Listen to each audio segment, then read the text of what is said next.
The first time anyone noticed something was wrong was when small-town librarian Mara Linwood failed to unlock the old oak doors that morning. Her neighbor, Mrs. Keating, peeked through the lace curtains. Mara's light was on, and a faint ticking echoed from within the walls, but the door won't budge. Concerned, Mrs. Keating called the authorities. Detective Ravi Malik arrived, still damp from the early rain, expecting a minor disturbance. But when he broke in, the sight that greeted him stopped him cold. Mara, seated in her reading nook by the window, pale and rigid, eyes open yet unseeing. In her hand, she clutched a calendar, marked with every solitary day she had worked without absence for 15 years. And on the final page, a penned note. It's happened again. Mara was alive, though critically ill, poisoned by a slow-acting toxin. One drop at a time she'd ingested unknowingly in her morning tea. Floodlights from the squad car cast harsh patterns across the mahogany shelves above her desk, where neatly cataloged volumes slanted in the dark. As Mara was whisked away in the ambulance, Ravi surveyed her home. There were no signs of forced entry. Everything appeared meticulous, like the crime itself. The weapon was her mug, a thin smear of residue at the rim. A teacup that spoke of domestic normalcy and betrayal. During her recovery in the hospital, Mara whispered to Ravi, "I always hated numbers, but now I use them to punish. Another will follow." The words were fragments, but enough to make Ravi shiver. Over the next week, the town fell under the shadow of dread. At the post office, at the cafe counter, small mug photos appeared with the familiar inscription, "It's happened again." Victims became those who, like Mara, loved routine. A retired postman died, sipping his evening cocoa. A cashier collapsed near closing, the day after her daughter's wedding. Another was found at home amid half-read newspapers, the pages stained. Ravi couldn't see the pattern. He gathered evidence in the cold fluorescence of crime labs, tasting stale air in the morgue, tracing purchase records for heavy metals and arsenic in daily fixtures. And then came the video. The local bus depot, yesterday afternoon. A gray-haired man boards. Over his shoulder, clearly visible, is a calendar flattened by decades of habit, showing days crossed off. The camera zooms in on that last square, circled in red, today. The man exits, adjusts a flask in his coat pocket, and the tears of tracking fluid glint in the sun. It was enough for Ravi to ask, "Who is this stranger?" He was identified quickly. Arthur Finch, a retired accountant who had recently moved back to town after living abroad. He was seen visiting each victim briefly, just enough to share a polite greeting, and left, calendar visible in that inexorable hand. When investigators searched his home, they discovered a shelf of meticulously lined calendars, one for each victim, all tracked with obsessive precision. On his desk, he had pinned shredded photos of each victim's mug, the timestamp pictures gathered from mundane routines, from their daily coffees to their library reads. In his notes, a chilling pattern, he'd once applied to be a librarian. His obsession began after rejection. He studied how Mara and the others structured their lives, how they found comfort in their routines. In his bitterness, he vowed to break that comfort, to slow puncture their safe, habitual existence. In custody, Arthur's voice dropped to a whisper as he recited, "They counted, marking off every day like they were immortal. I showed them they were wrong." For Ravi, the realization was a rupture. The victims weren't random. They were selected for their devotion to order. Each one's final trace was in their daily shadow, mug, calendar, tea. On the final day before the story went public, a sealed envelope arrived at the station, addressed to Detective Ravi Malik. Inside, a pristine daily planner, leather-bound, and the name Mara Linwood embossed on the cover. The first page was blank. As Ravi flipped through the pristine sheets, he found a final scribble on the last page, in fine, careful handwriting. Next, the keeper of the book. No signature. The twist. Mara survived, and in recovery, discovered Arthur had not just studied her habits. He'd mirrored them. He had once substituted her job application, adopting a warmed, comforting tone that couldn't belong to a skip-footed bank clerk. a part of him living her life through her own routine. The planner was his confession. He wanted her as the keeper of his error-laden life. The final victim he intended was not her, but the very institution she represented, the library. Ravi looked at Mara, recovering in her hospital bed, softly too weak to respond. The planner lay between them, a threat hidden as a gift. The routine she defended had survived, but what would she do with the keeper of his secret? The camera pans to her hand, closing around the planner's spine, and the lights flicker. She smiles faintly. For nearly 2 decades, the white cottage at the corner of Briar and Fifth sat quietly, collecting ivy and rumors. It had no name, but locals called it the Linton House, after the family that vanished from it on August 12, 2007. No one knows why they left. One evening they were there. Mail on the table, groceries in the fridge, the baby's toys scattered across the carpet. And the next morning, all 5 family members were gone. No signs of struggle, no packed bags, no credit card activity. The lights were still on when a neighbor peeked inside days later. The doors were locked, the back gate open. Police searched for months, then years. They drained the nearby creek, investigated cults, checked every border and hospital. Nothing. It became a cold case. A weird one. Haunted, even. Children dared each other to touch the door.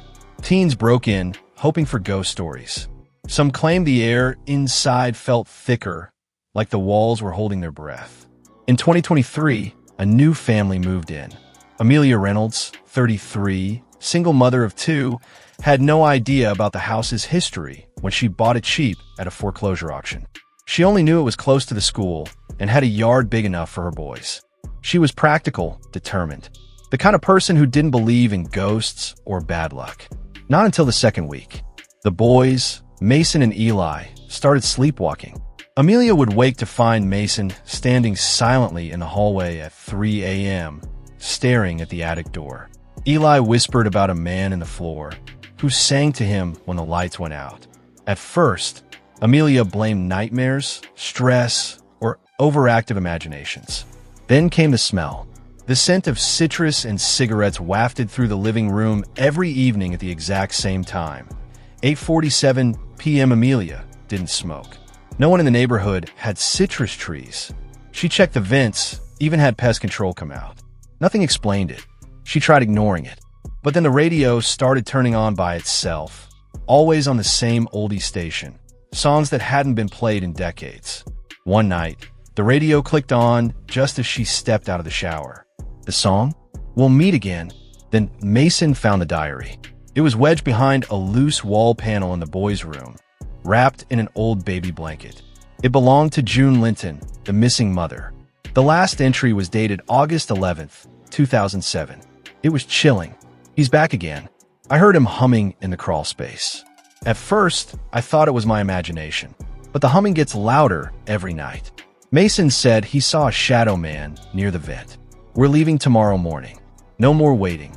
If you find this, we didn't run. We tried to fight it. The name Mason caught Amelia's attention. It was her son's name, too. That night, she opened the crawl space. There was nothing inside but dust and dead spiders, until she turned off her flashlight and heard it. The humming. Low. Male. Tuneless. The next day, Amelia contacted a paranormal investigator. She didn't want to, but she needed to protect her kids. The team brought in equipment. EMF detectors, thermal cams, spirit boxes. What they found shocked even them. The thermal cams picked up heat signatures moving between the walls. Impossible, they said, unless someone was living inside the house. But the crawl space and attic were empty. The EMF readings spiked, most between 8:40 and 9 p.m., the same time the smell would appear. Then came the recording. One night, they left an open microphone running in the master bedroom. At 2:14 a.m., it picked up faint whispers. Don't forget the door. Always check the door. He comes through when you forget. Then a creak. Then silence. The team reviewed it over and over. One investigator asked, "What door?" The Lintons hadn't mentioned any secret door. Amelia searched the house top to bottom, and then she remembered. The basement door had no lock. She rarely used it. It was warped and stuck shut.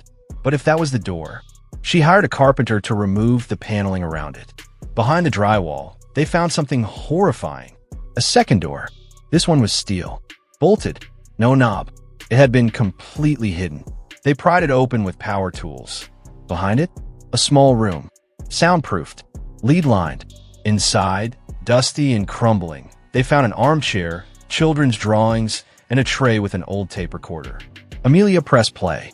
"I can't keep him locked up anymore," a man's voice muttered. "He says he's family. He looks like me. He knows things, but he isn't. He's hollow.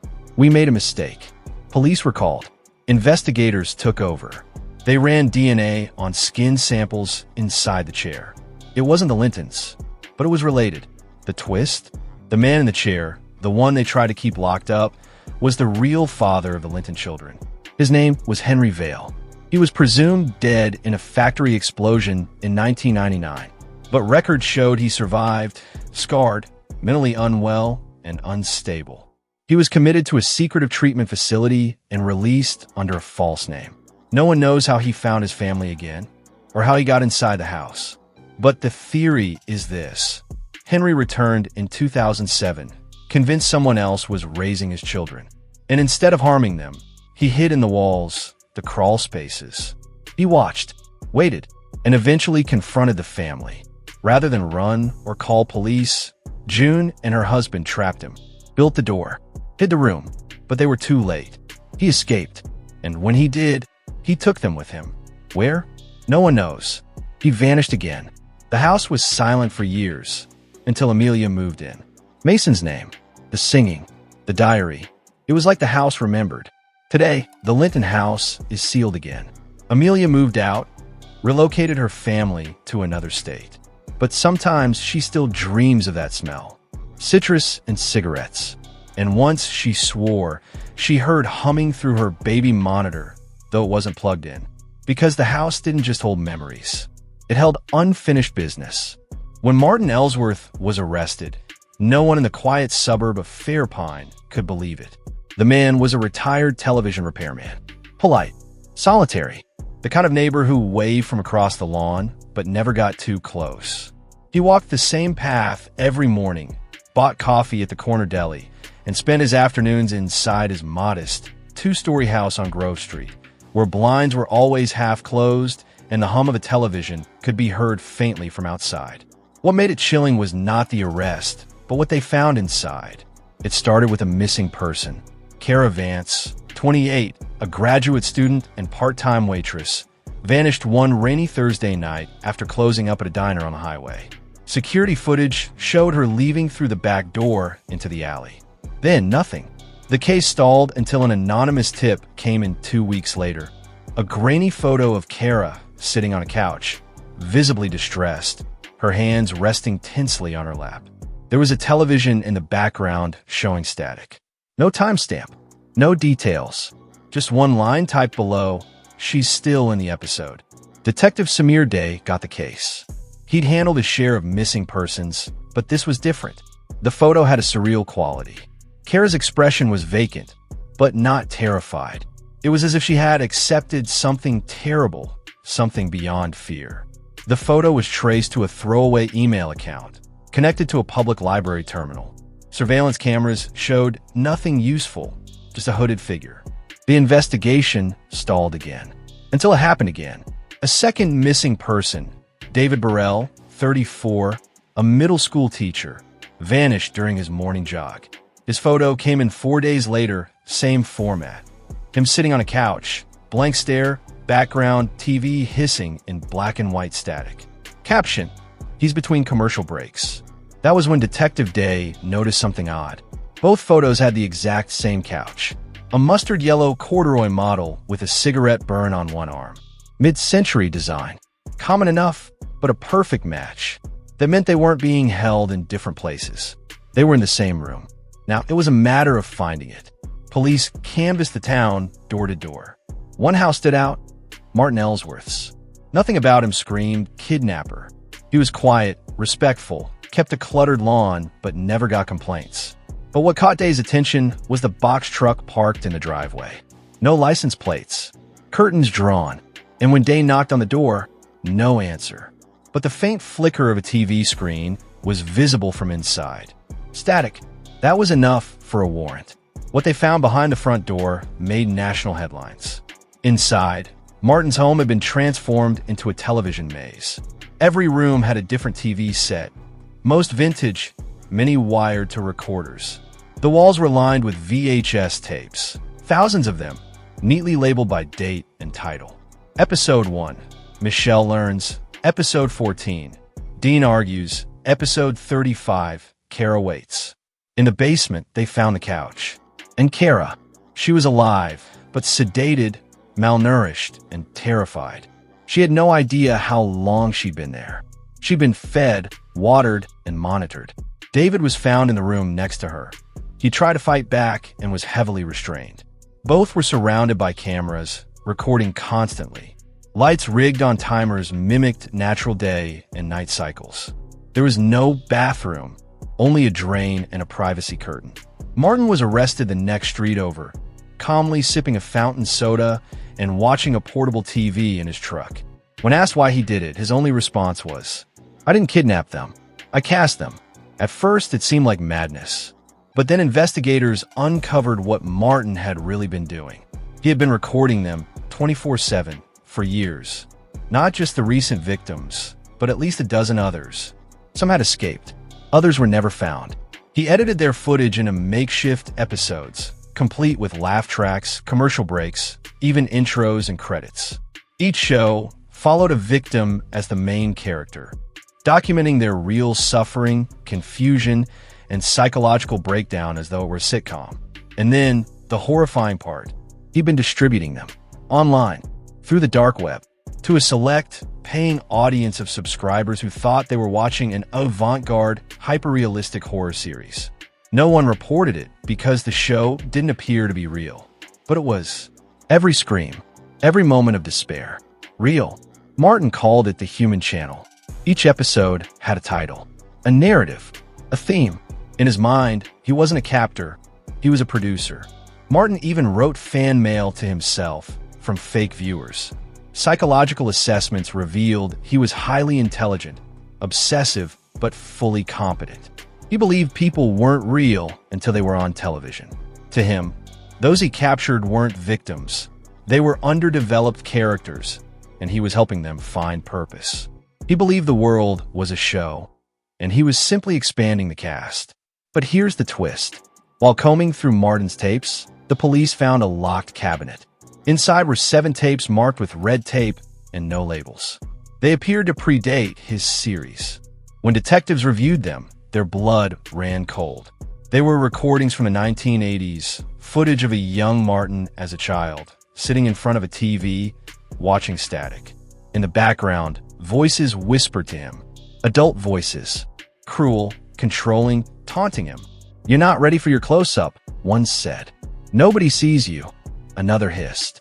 In one tape, a man enters the room. His face is obscured, but his voice is clear.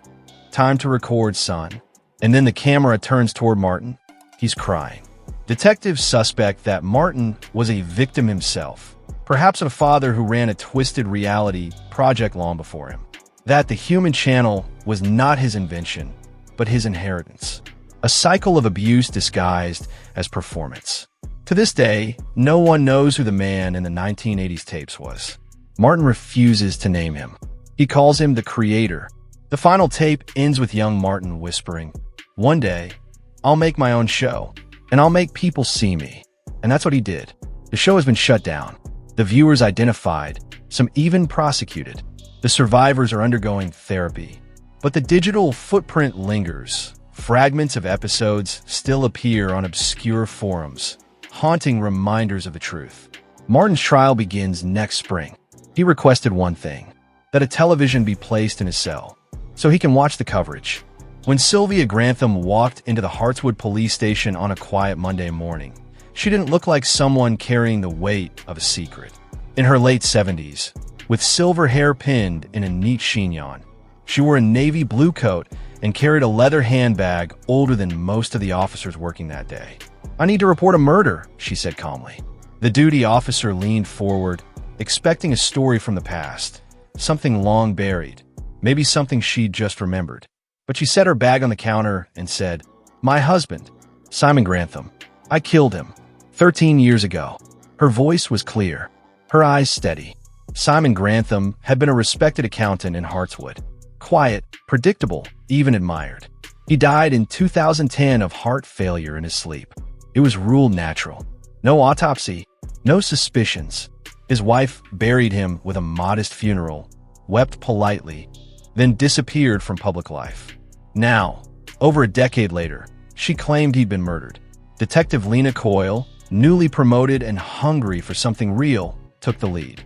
She met Sylvia in a quiet interview room. Sylvia refused a lawyer. "I know what I did," she said. "I just didn't know how to say it." Until now, her confession was strange. She said she poisoned her husband slowly over the course of a year. Not out of rage, but justice. Simon had been a different man behind closed doors. She described a quiet brutality, psychological manipulation, financial control, gaslighting. He told her she was forgetful, fragile, delusional. But she kept a ledger, not of his abuse, but of everything else. "I wrote down what he didn't think I noticed," she said. "The numbers that didn't make sense. The deposits. The cash that vanished. The trips. The time he was supposed to be at work, but wasn't. He thought he was the only one watching." Lena asked if she had proof. Sylvia opened her bag and pulled out a worn, brown notebook. Inside, rows and rows of numbers. Account details. Transactions. Names. Dated entries starting from 1983 and ending the week Simon died.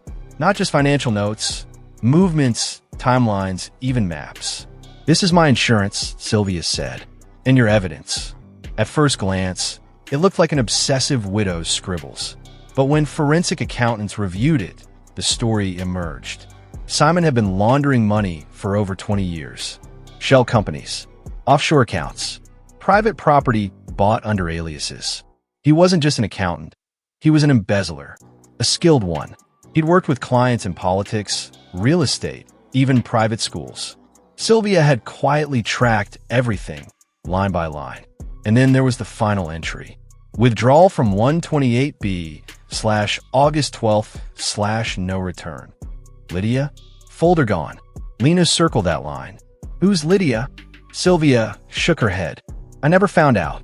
But that's the night I decided to act." Investigators dug deeper into the 128B account.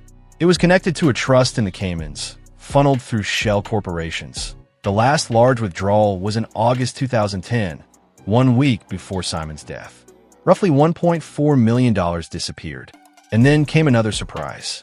Simon's death had been declared natural, yes, but when the body was quietly exhumed, toxicology found traces of digitalis, a poison from foxglove plants. Traceable, lethal in small doses.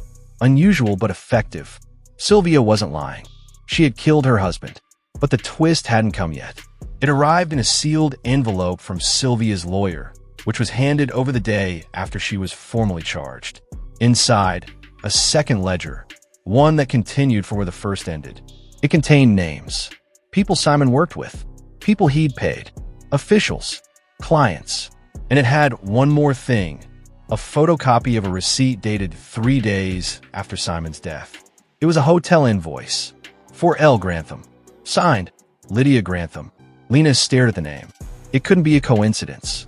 Further investigation revealed the bombshell. Simon had a second wife. He'd married Lydia under a different identity in another state, had another home, another life. And she inherited what Sylvia never knew about, the secret assets hidden under shell names. It explained the missing $1.4 million. Simon wasn't just an abuser and a fraud. He was a bigamist, and he'd planned to abandon Sylvia the moment his second life became sustainable. She wasn't paranoid. She was methodical. She was right. The final blow? DNA confirmed Lydia's child, now 17, was Simon's. His secret family had lived in comfort, while Sylvia lived in fear. Detective Lena Coyle sat across from her one last time before trial. "Why now?" she asked. "You could have kept it buried." Sylvia smiled faintly. "Because truth is a quiet thing. Like poison. You only feel it once it's too late." She never fought the charges. In court, the prosecution laid out the facts. The jury took only 3 hours to convict, but public sentiment was split. Some called her a murderer.